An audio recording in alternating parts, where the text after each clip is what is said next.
किसी ने बहुत ही शानदार बात कही है, क्या फ़र्क पड़ता है हम कैसे हैं, कि क्या फ़र्क पड़ता है हम कैसे हैं, जिसने जैसी राय बना ली उसके लिए हम वैसे हैं। कि क्या फ़र्क पड़ता है हम कैसे हैं, जिसने जैसी राय बना ली उसके लिए हम वैसे हैं। नमस्कार, राम राम, सत श्री अकाल। मैं आपका दोस्त, आपका भाई आलोक कुमार गुप्ता। दोस्तों, आज एक छोटी सी कहानी। एक बुजुर्ग व्यक्ति की, उनके दोनों हाथ कटे हुए थे और सड़क किनारे वो भीख मांगा करते थे। भीख मांगकर अपना जो है पालन पोषण किया करते थे।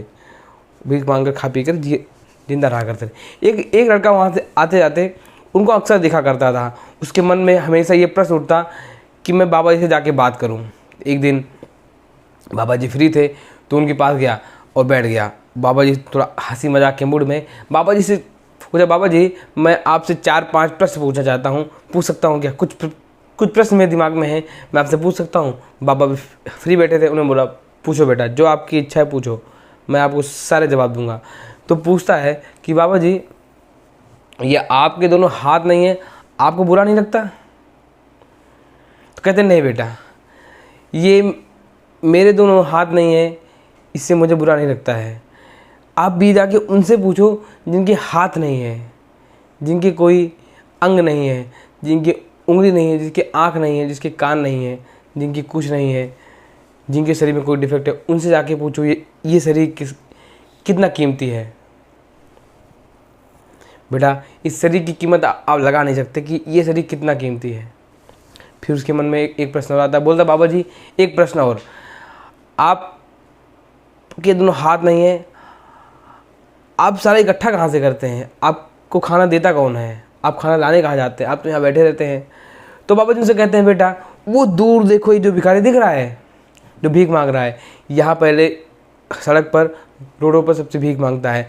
जब यहाँ पे लोग आने जाना कम कर देते हैं तब एक कॉलोनियों में जाता है, गलियों में जाता है, वहाँ भीख मांग कर लेकर आता है। वहाँ से वो रोटी लेकर आता है, वहाँ से खाना लेकर आता है। जब मेरे पास आता है तो मैं उसको पैसे देता हूँ और उससे मैं खाना ले लेता हूँ और मैं खा लेता हूँ। तो पूछता बाबा जी एक प्रश्न और, आप खाना खाते कैसे हैं? आपके दो हाथ नहीं है, आप खा कैसे लेते हैं खाना? तो उनसे कहते हैं बाबा जी कि बेटा, यहाँ पे आते जाते लोगों को मैं एक ही बात कहता हूँ, ओ आने वालों, ओ जाने वालों, भगवान ने तुमको दोनों हाथ सलामत दे रखे हैं, तुम्हारा पूरा शरीर सुरक्षित है, तुम्हारा पूरा शरीर बढ़िया है, मुझे खाना खिलाते हुए जाओ।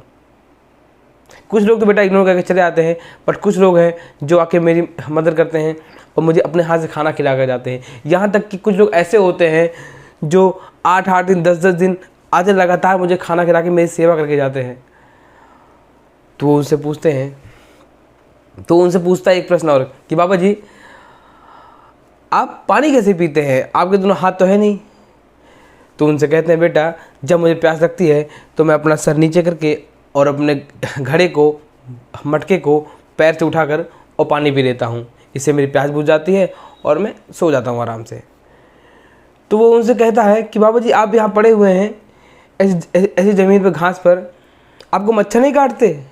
तो उनसे कहते हैं कि बेटा मच्छर तो बहुत काटते हैं, पर क्या करूं, जब मुझे मच्छर काटते हैं तब मैं इसी घास पर लौटने लग जाता हूं। जैसे कि पानी से निकालते एक मछली लौटने लग जाती है, तड़पने लग जाती है, ऐसे ही मैं अपने पूरे शरीर को इस घास पर रगड़ लेता हूं और मेरी खुजलाहट जो है मिट जाती है। और कुछ लोग तो बेटा ऐसे हैं जो मेरी पीड़ा को देखकर आते हैं और मुझे कुछ दवा, कुछ तेल, कुछ मलहम लगा के चले जाते हैं। इससे मुझे बहुत आराम मिलता है और मैं प्रभु के सहारे, प्रभु की कृपा से यहाँ पे पड़ा रहता हूँ। ना तो मुझे खाने की चिंता है, ना पीने की चिंता है, ना भोजन की चिंता है, ना भोजन खाने की चिंता है, किसी चीज़ की चिंता नहीं है। प्रभु की कृपा से, बिहारी जी की कृपा से बहुत आनंद में हूँ। तो उनसे कहता है लास्ट में कि बाबा जी लानत है आपके शरीर पर, लानत है आपकी ज़िंदगी पर। तो बाबा जी अब गुस्सा आ जाते हैं। कहते हैं, बेटा अब तक तुमने जितने प्रश्न पूछे वो सारे कोई दिक्कत वाली बात नहीं थी, वो सब अच्छा लगा, लेकिन तुमने ये शरीर पर लानत है ऐसी बात बोल दी, ये बेटा तुमने बहुत ही बुरा काम किया है।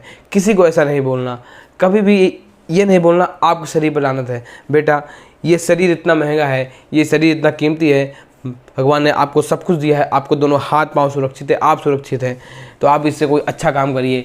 आप कभी मत बोलिए किसी को आपके शरीर पर लानत है, क्योंकि ऊपर वाले ने जैसा बनाया है वो परफेक्ट बनाया है। आपके हिसाब से भगवान चुनौतियाँ उसी को देते हैं जिनमें चुनौतियों को लड़ने से जिनमें चुनौतियों से लड़ने की शक्ति होती है।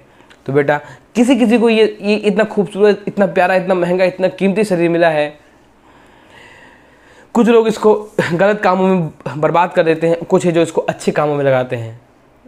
जो गलत कामों में अपना शरीर लगाते हैं, मैं उनसे विनती करता हूँ कि वो गलत काम छोड़कर अच्छे कामों में इस खूबसूरत शरीर को, इस बहुत ही कीमती शरीर को लगाएं, क्योंकि ये जीवन बहुत ही कीमती है। तो ये सारी बात उस बच्चे को समझ में आती है और बाबा जी से माफ़ी मांगता है कि मैं आज की बात जीवन में किसी को ऐसा नहीं कहूँगा कि आपके शरीर पर लानत है, वो कैसा भी हो। तो बाबा जी से कहते हैं, बेटा कोई कैसा भी हो, अच्छा हो, बुरा हो, काना हो, लूला है, लंगड़ा है, हाथ नहीं है, पैर नहीं है, बेटा आप किसी को देखो कि कोई सांस नहीं ले पाता है, तो हमेशा ऊपर वाले को शुक्रिया कहो कि जो आपको खूबसूरत सा शरीर दिया है, खूबसूरत सा चेहरा दिया है और इतना पावरफुल दिमाग दिया है, इतना खूबसूरत शरीर दिया है, इतना वैल्यूएबल शरीर दिया है। इसकी रिस्पेक्ट करें और इससे ज़्यादा से ज़्यादा आउटपुट निकालने की कोशिश करें। गलत कामों में बिल्कुल हाथ न लगाएं और अच्छाई की तरफ अच्छे काम करते रहें।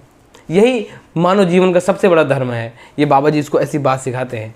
वो ये सारी बात सुनकर बाबा जी के चरणों में लौट जाता है और क्षमा मांगता है कि बाबा जी आज के बाद ऐसे जीवन में कभी भूल नहीं होगी और मैं ऐसे लफ्ज़ दोबारा आपके जुबान में कभी लाऊंगा नहीं। दोस्तों ये सारी बातें सुनकर लड़का चला जाता है और अपने जीवन में वो बहुत ही तरक्की भरा काम करता है और जीवन बहुत अच्छे काम करता है।